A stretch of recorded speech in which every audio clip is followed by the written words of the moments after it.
আপনারা অলরেডি আমার থাম্বনেল দেখে বুঝে ফেলেছেন আজকে আপনাদের সাথে কোন ব্যাপারে কথা বলতে যাচ্ছি।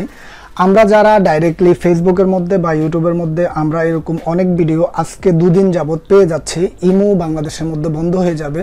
তো আজকে আমি আপনাদের সাথে এই ব্যাপারে কথা বলবো, আসলে ইমো কি বন্ধ হয়ে যাবে না ইমো চলবে। তো অলরেডি কয়েকটি দেশের মধ্যে ইমো বন্ধ হয়ে গিয়েছে।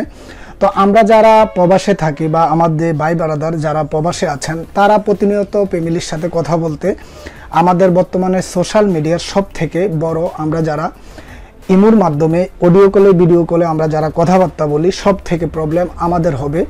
আর তাছাড়া কিছু কিছু লোক অলরেডি বলতেছে বাংলাদেশ গভর্নমেন্ট থেকে এটা বন্ধ করে দিয়েছে। আসলে এরকম কিছুই না। আমরা যারা রীতিমতো আমরা যদি একটি সফটওয়্যার উপরে এখনকার বাংলাদেশের 95% লোকের মাধ্যমে যারা আমরা ইমো ব্যবহার করি, সবাই আমরা নির্ভরশীল থাকি ইমোর উপরে।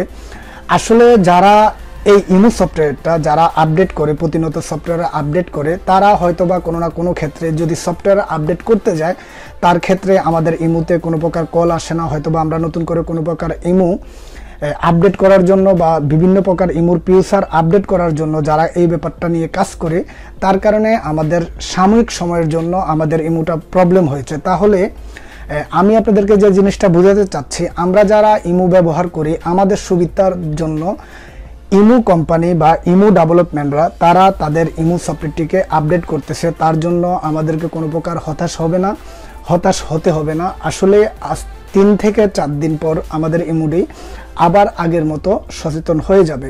তো ভিউয়ার্স, আশা করি আমার কথাগুলো বুঝতে পেরেছেন। আপনারা যারা ভয় পেয়ে গিয়েছেন ইমোতে কল আসতেছে না বা ইমো আপনি ইউজ করতে পারতেছেন না, আসলে তেমন প্রকার কোনো কিছুই না। ইমোটি 3 থেকে 4 দিনের মধ্যে কমপ্লিটলি আমাদের ইমোটি আবার আগের মতোই চলবে। তো সবাই ভালো থাকবেন, সুস্থ থাকবেন, ফারুক 280 সঙ্গে থাকবেন।